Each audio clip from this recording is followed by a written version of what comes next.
Fascist Awami সরকারের দুর্নীতিতে ধসে পড়া অর্থনীতির গতি ফেরাতে অন্তর্বর্তী সরকারের নেওয়া নানা পদক্ষেপ ইতিবাচকভাবে কাজ করছে। অর্থনীতিবিদরা বলছেন, ব্যাংকিং খাত, শেয়ার বাজার এবং বিদেশি বিনিয়োগ আকৃষ্টে যেসব বাধা ছিল সেগুলো শনাক্ত করা হয়েছে।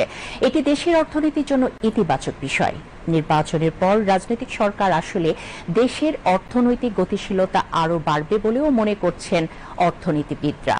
বিস্তারিত খালিদ আহসানের প্রতিবেদনে।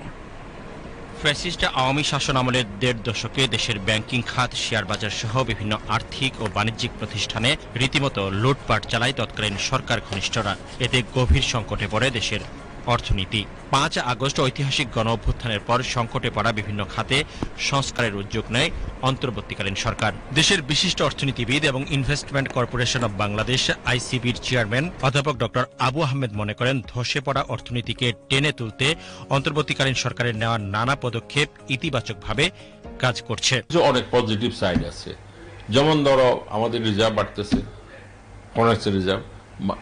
ফরেক্সের রিজার্ভ বাড়া মানে বাংলাদেশ ক্যান বাই, বিদেশ থেকে আমরা যা ইচ্ছা তাই আমরা কিনতে পারবো, আমরা ইম্পোর্ট করতে পারবো। আরেকটা দিক হচ্ছে টাকা ভার্সাস ডলার, ইউএস ডলার, এই এক্সচেঞ্জ রেটটা স্থিতিশীল আছে। এমনকি বাংলাদেশ ব্যাংক যদি ওপেন মার্কেট থেকে ডলার না কিনতো তাহলে হয়তো আমাদের টাকা আরো শক্তিশালী হতো। সুতরাং ওই কিছু পজিটিভ সাইড আছে ইকোনমিতে। আমি আশা করি পলিটিক্যাল গভর্নমেন্ট যখন একটা ফেয়ারলি ইলেকশনের মাধ্যমে যে ক্ষমতা আসে, তারা সব জিনিসগুলো দেখবে। একটা খুশির বিষয়, আনন্দের বিষয় যে ইকোনমিক প্রবলেমসগুলো ব্যাংকিং সেক্টরে, ক্যাপিটাল মার্কেটে এবং এলসওয়্যার বিনিয়োগের ক্ষেত্রে প্রপারলি আইডেন্টিফাইড হচ্ছে।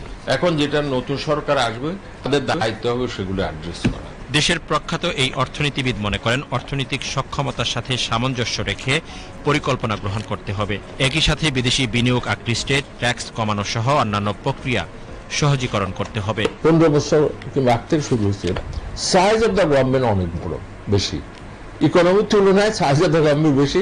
তোমার রেভিনিউ কালেকশন যা হয় রেভিনিউ বাজেটে, তার 70% ওই রেভিনিউ বাজেটে চলে যাচ্ছে। তাহলে 30% থাকে উন্নয়ন বাজেটের জন্য, আর বাদ বাকিটা আসতেছে ফরেন সোর্স থেকে। এটাই আমাদেরকে ভাবিয়ে তোলা উচিত। যে সমস্ত কোম্পানি ট্যাক্স দিচ্ছে ফেয়ারলি, অনেস্টলি, তাদের উপর আবার ট্যাক্স বসিয়ে দেওয়া হচ্ছে। শেয়ার বাজারে কিছু কোম্পানি ভালো আছে, তারা ট্যাক্স দিতে দিতে হয়রান, কারণ ওগুলা ট্রান্সপারেন্ট, ওগুলা ইনকাম দেখানো হতে হয়। বিদেশি কোম্পানিগুলো তাদেরকে বলা হয় তুমি আর বেশি ট্যাক্স দাও। আমি তো দেখি one of the highest tax rate in Bangladesh, এই এরিয়াতে। তুমি দেখো লাওস, ভিয়েতনাম, ইন্ডিয়া, ইভেন ইন্ডিয়ার ট্যাক্স রেট এখন আমাদের থেকে কম। তো এটা কম্পেয়ার তো করতে হবে। ভাই বিদেশে বিনিয়োগ কেন আসবে আমাকে বলো? একটা ডিসপিউট সেটেলমেন্ট যদি লাগে 3-4 বছর, তো বিদেশিরা তো বসে দেখবে না এখানে। দ্য সেম মানি তারা হোল্ড করতেছে, সেটা লাওসে যেতে পারে, কম্বোডিয়া যেতে পারে, ভিয়েতনাম যেতে পারে, পাকিস্তান যেতে পারে, শ্রীলঙ্কা যেতে পারে। Why they should come to Bangladesh? ওইটা সমস্যা হচ্ছে। এগুলা political government shall have to address this things. বৈশ্বিক বাণিজ্য লড়াইয়ের সুযোগ বাংলাদেশকে নিতে হবে উল্লেখ করে অধ্যাপক ডক্টর আবু আহমেদ বলছেন, অর্থনীতিকে টেকসই ভিত্তির উপর দাঁড় করাতে হলে গণতন্ত্র ও সুশাসন নিশ্চিত করতে হবে। বিদেশি সহায়তা, প্রাইভেট সেক্টরের সহায়তা, গ্লোবাল কানেকশন, ট্রেড এক্সপানশন, এটা আমাদের পথ। আমাদের একটা খুশির বিষয় যে যুক্তরাষ্ট্র অনেকটা অন্য দেশ থেকে আমাদের টেরিফরিটা কমে আছে, ওটা সুযোগ নিবে বাংলাদেশ, এই আমাদের এক্সপোর্টাররা নেওয়া উচিত।